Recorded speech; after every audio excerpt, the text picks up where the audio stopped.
Tinggal satu lagi yang belum bicara. Bibi Gil menoleh ke kursi terakhir. Semua peserta pertemuan juga menoleh. Bagaimana pendapatmu, Nyonya Hana? Itu menarik sekali. Sebagai petarung terkuat di ruangan itu, Bibi Gil memanggil Hana yang lebih muda 300 tahun darinya dengan panggilan Nyonya. Tapi itu bisa dipahami. Hana Tarahata adalah pemilik teknik bicara dengan alam. Gil memberikan respek atas kemampuan itu. Hana masih diam. Wajahnya yang biasanya riang terlihat suram. Raib, Sally, dan Ali menatapnya, bertanya-tanya. Berbeda sekali ekspresi wajah Hana saat bertemu dengan mereka. Aku minta maaf, petarung Gil. Aku tidak setuju. Ruangan itu terdiam. Sejenak.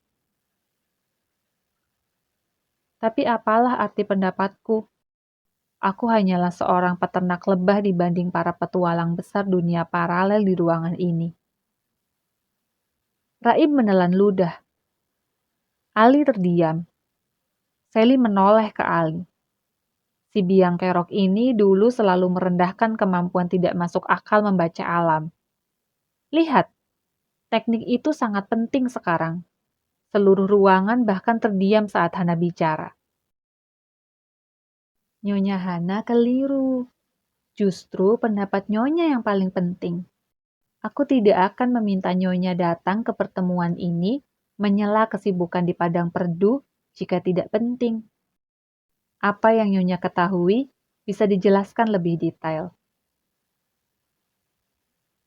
Lebah-lebahku... Sally menahan napas. Aduh, ini jadi serius sekali. Lebah-lebahku tidak nyaman dengan rencana membuka portal itu, petarung Gil.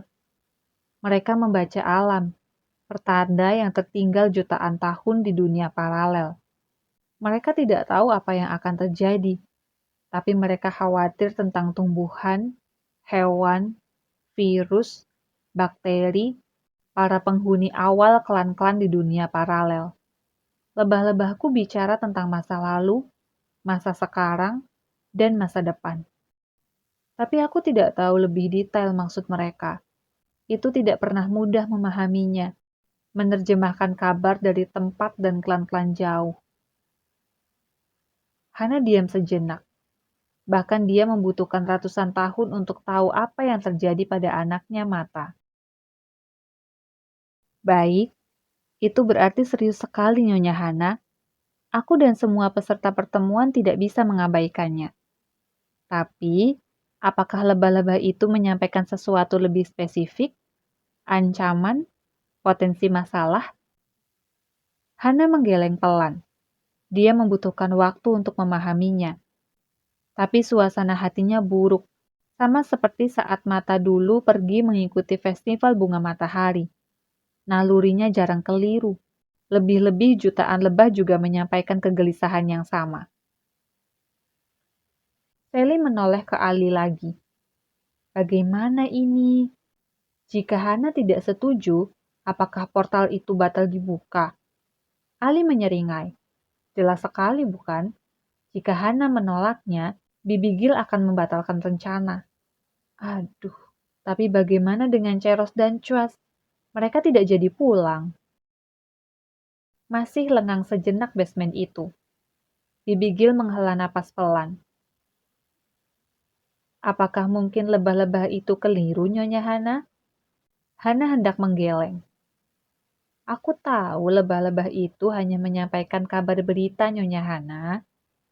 Bibi Gil lebih dulu bicara lagi. Tentu saja dia hanya menyampaikan kebenaran. Maksud pertanyaanku adalah, apakah mungkin kita keliru menafsirkannya?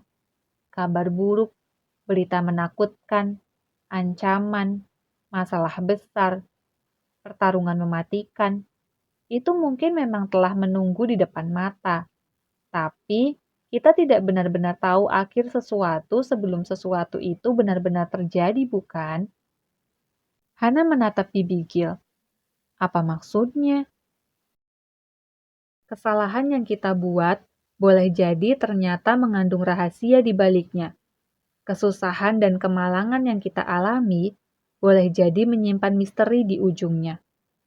Bukankah begitu, Nyonya Hana? Setelah kabar buruk yang sangat menyakitkan, ternyata ada kabar baik.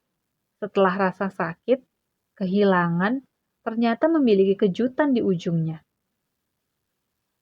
Hana masih menatap Bibi Gil tidak mengerti. Aku tidak akan mengabaikan insting Nyonya Hana. Pun lebah-lebah itu, kegelisahan yang mereka sampaikan jelas serius. Membuka portal menuju klan Aldebaran bisa menimbulkan masalah besar. Tapi kita tidak akan tahu apa akhirnya sebelum semua benar-benar berakhir. Sama seperti saat 400 tahun lalu, ketika Nyonya juga cemas atas keberangkatan putra sematawayang Nyonya mengikuti festival bunga matahari. Itu memang menyakitkan, kehilangan, direnggut seketika. Insting Nyonya benar, dan itulah yang benar-benar terjadi. Tapi, kejadian itu belum berakhir hingga semua benar-benar berakhir, bukan? Apa apa maksudmu, Petarunggil? Hana bertanya dengan suara bergetar. Raib dan Sally meletakkan telapak tangan ke mulut. Mereka nyaris berteriak. Batozer menggeram. Dia sepertinya sudah tahu apa yang akan disampaikan oleh Bibi Gil. Semua orang menoleh ke Bibi Gil, penasaran sekaligus antusias. Bibi Gil menatap Hana, tersenyum. Tidakkah Nyonya tahu, putra Nyonya memegang bunga matahari itu saat kontingen kota Ilios mencuranginya, membuatnya tersungkur. Itu bunga dengan teknologi mutakhir, melindungi siapapun pemegangnya. Wahai, Hana berseru tertahan. Sama seperti petarung klan Bulan Ili yang juga tidak meninggal. Putra Nyonya juga tidak meninggal. Saat penjara itu akhirnya terbuka oleh aliran magma, Rah, Tamus, dan Vala Taratana 4 keluar, aku mendatangi tempat itu beberapa hari kemudian. Putra Nyonya masih ada di sana. Dia memang terbujur kaku di antara tumbuhan lumut yang menutupi seluruh tubuhnya. Juga akar-akar rumputan tumbuh di atas tubuhnya. Tapi dia baik-baik saja, tertidur panjang.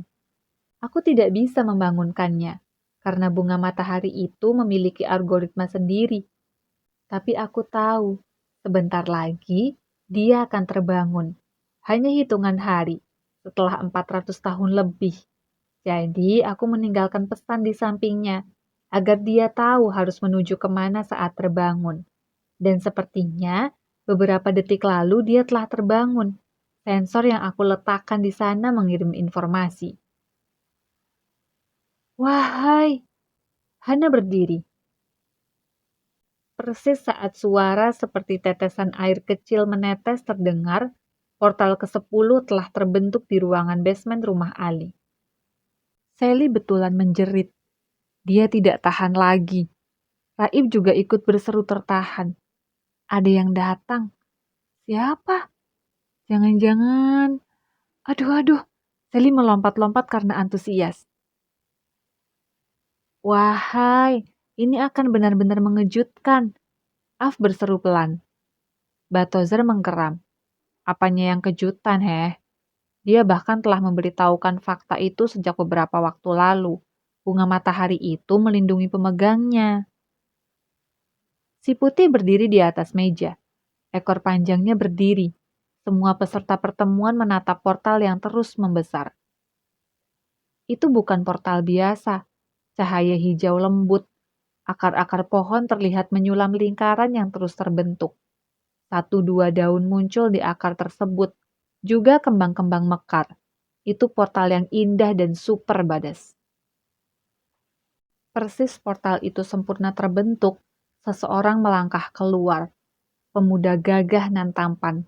Waktu seperti membeku ketika dia tersungkur di lantai gua 400 tahun lalu. Wajah dan perawakan fisiknya tetap usia 20-an, menatap heran titik keluar portal yang baru saja dia buka. Tempat dia muncul. Ruangan apa ini? Klan matahari? Kota Exeos? Meja panjang? Kursi-kursi? Siapa orang-orang ini? Mata? Hana Tarahata telah berdiri dari kursinya. Ibu? Mata balas berseru tertahan. Astaga, astaga. Sally menjerit-jerit, tidak memedulikan peserta lain. Ini sungguh kejutan, sekaligus mengharukan. Aduh, aduh. Raib juga ikut berdiri. Tangannya ditarik oleh Sally untuk ikut lompat-lompat. Ali menepuk dahi pelan, melotot kepada dua sahabatnya. Dasar lebay. Bisa biasa saja tidak? Tingkah kalian bikin malu tahu. Mata anakku. Hana gemetar memegang lengan anaknya. Ibu. Pemuda itu memeluk erat Hana Tarahata. Dia tidak hilang ingatan, karena tubuhnya tidak pernah dikuasai kekuatan lain. Tapi kenangannya terhenti saat dia tersungkur di lantai gua itu. Dia hanya heran menyaksikan kenapa ibunya terlihat jauh lebih tua. Rambut putih, wajah keriput. Tapi dia tahu sekali, itulah Hana Tarahata, ibunya. Cintanya sebanyak lebah-lebah di dunia paralel.